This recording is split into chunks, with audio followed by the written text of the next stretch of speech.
esa capacidad de protección, que las protegía de las condiciones en las cuales se encontraban, ¿sí?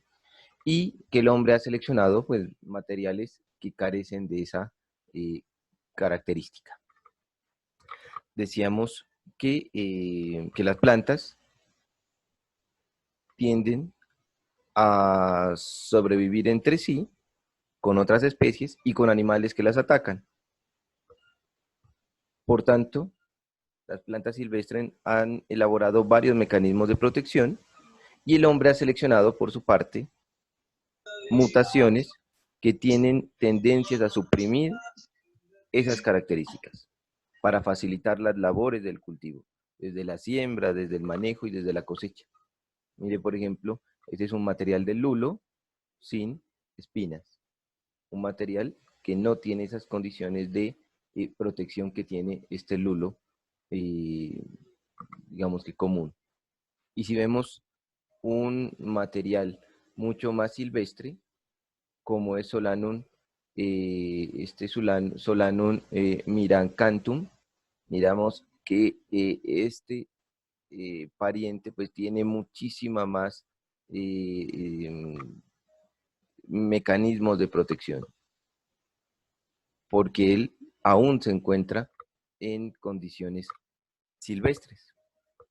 Pero no solamente son las espinas o aguijones aquellos órganos que permiten la protección de la planta silvestre y que se está paulatinamente perdiendo y seleccionando materiales no tan agresivos, sino también mecanismos de protección que pueden estar dados por concentrar sustancias tóxicas, como es el caso de variedades de papa, que cuentan con concentraciones altas de solaninas, que son tóxicas para el ser humano, o variedades de solanáceas emparentadas con un tomate de árbol, ¿sí? Mire que la forma es muy similar al tomate de árbol, pero estos parientes silvestres tienen una alta concentración de sustancias tóxicas. Igualmente, este es un material de quinoa, ¿sí? Que concentra saponinas, ¿sí? Sabores amargos, sustancias que producen espuma. Son mecanismos de protección y muy particularmente en el caso de la quinoa, por ejemplo, la Universidad de Nariño ha establecido, ha desarrollado materiales de quinoa dulce, que quiere decir que ha seleccionado materiales que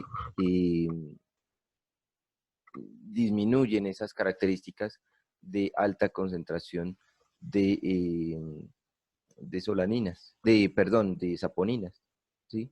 A materiales mucho más adaptadas al consumo humano. El caso de la yuca. Muchos materiales amazónicos, sobre todo, concentran una gran cantidad de cianuro, realmente tóxicos para el hombre.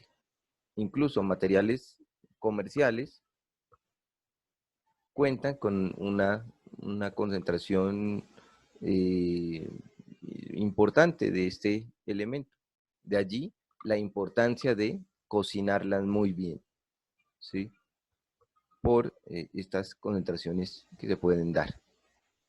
Pero, como vemos, es un mecanismo de protección que fue una estrategia adoptada de forma silvestre para que otros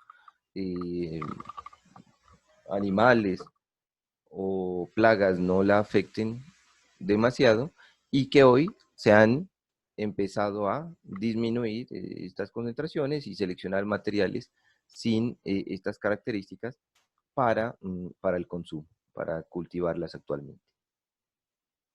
El octavo cambio hace referencia a las modificaciones en el hábito de crecimiento. El hombre prefiere plantas de porte pequeño, de crecimiento determinado, en donde la mayor producción de fotoasimilados llegue al producto a cosechar. y no a los tallos, raíces u otros órganos. Además, que permita reducir las labores culturales, como son las podas, como es el tutoraje, por ejemplo, establecer un tutoraje para esas plantas que pueden crecer indeterminadamente. Y se queda con materiales muchísimo más estrechos, muchísimo más eh, con una arquitectura mucho más adecuada a las condiciones de cultivo. En Phaseolus, en frijol, por ejemplo, la forma de plantas silvestres, aquí la podemos ver, es muy ramificada, con ramas vigorosas, crecimiento indeterminado. Ella trata de colonizar una zona rápidamente como estrategia de supervivencia. Por el contrario, las variedades cultivadas tienen reducidos tallos. Mírela aquí, esta es una variedad cultivada con reducidos tallos. No ramifica o ramifica muy poco. Y en la mayoría de los casos se requieren o se busca plantas pequeñas que concentren en el tercio medio la mayor cantidad de vainas. Diferencias que se dan en el cambio de hábito de materiales silvestres a materiales cultivados. Bueno, aquí vemos zanahoria salvaje, zanahoria silvestre, con raíz delgada y en forma de horquilla, ¿sí? El hombre, por el contrario, necesita concentrar en una sola raíz todos los productos de la planta y ha sido un cambio de hábito que se le ha dado en el proceso de domesticación. Este también es un ejemplo, este es una arveja silvestre, ¿sí? Que tiene un crecimiento indeterminado. Ella nuevamente trata de colonizar los espacios en donde llega su semilla, y este es un cultivo de arveja actualmente, ¿sí? Hemos buscado en proceso de mejoramiento tener un crecimiento o un hábito determinado, saber hasta dónde puede llegar la planta, para que no pueda volcar esos tutorajes que se dan para ayudarla a crecer. También otro de los mecanismos que se ha buscado estabilizar en el tiempo y generar condiciones homogéneas para todos los materiales es una germinación rápida y uniforme de la semilla. Mire lo complejo que sería tener un cultivo desuniforme a causa de mecanismos de latencia de semilla, por ejemplo. Lo que necesita es que ese maíz tenga la misma capacidad de germinar, ¿cierto? Y la semilla de algunas especies puede presentar latencias, algunas especies silvestres, ¿cierto? Por varios periodos. Esto puede presentarse como una ventaja, ¿sí?, fisiológica de la especie. ¿Para qué? Para para que la planta silvestre pueda dosificar, ¿sí?, la semilla que germina en el tiempo y espacio. Si una planta germina y no cuenta con las condiciones adecuadas, pues estos mecanismos permiten que otras semillas puedan germinar y emerger un poco después para ver si aprovecha otras condiciones distintas, mucho más favorables para la planta. Mecanismos de protección, mecanismos biológicos de protección que tienen las plantas silvestres que les permiten adecuarse a distintos momentos, pero que en el caso de los cultivos, pues estos mecanismos ya no son útiles para el hombre. En la agricultura no es necesario, puesto que el hombre necesita un cultivo que germine uniformemente y que se coseche a un mismo tiempo, ¿cierto? A una sola vez dentro del proceso de establecimiento del cultivo. Como vemos, bueno, este sería otro ejemplo, y es una crítica que le hacen a la variedad Castillo, por ejemplo. La variedad de café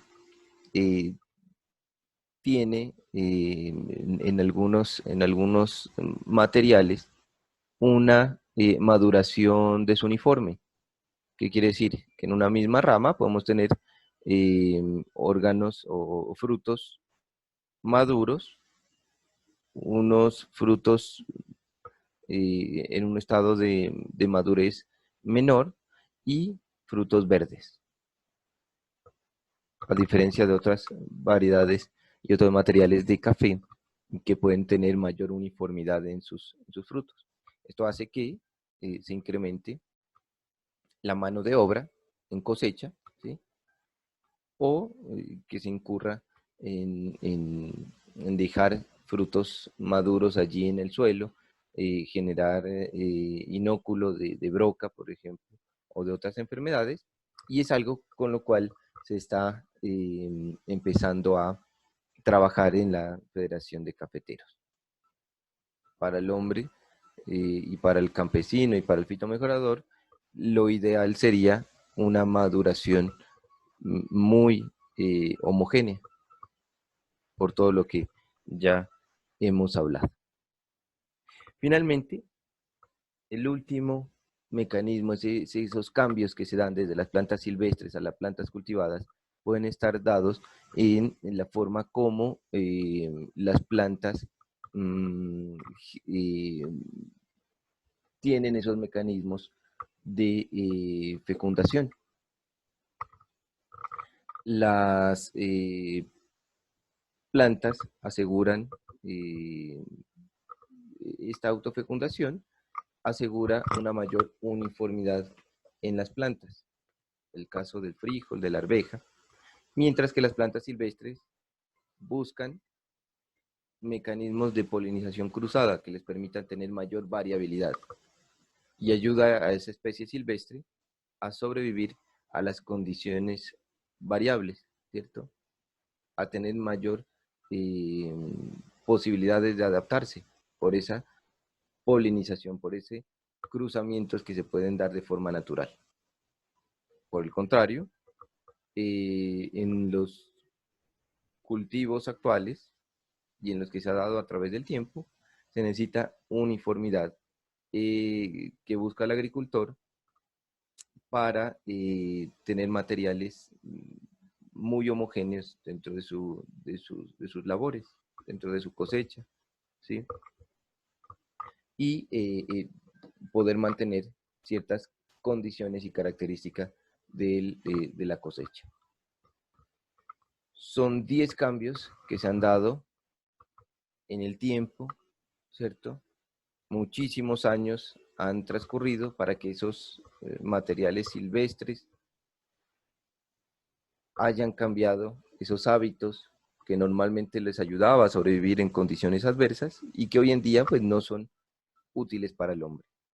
La selección sistemática, consciente o inconsciente del hombre, genera que se den esas modificaciones y es ahí donde es interesante también tener ese acervo genético, esos materiales silvestres que en algún momento nos permitirán nuevamente tener características adecuadas para integrar a los nuevos cultivos y a las nuevas problemáticas que se dan en la actualidad.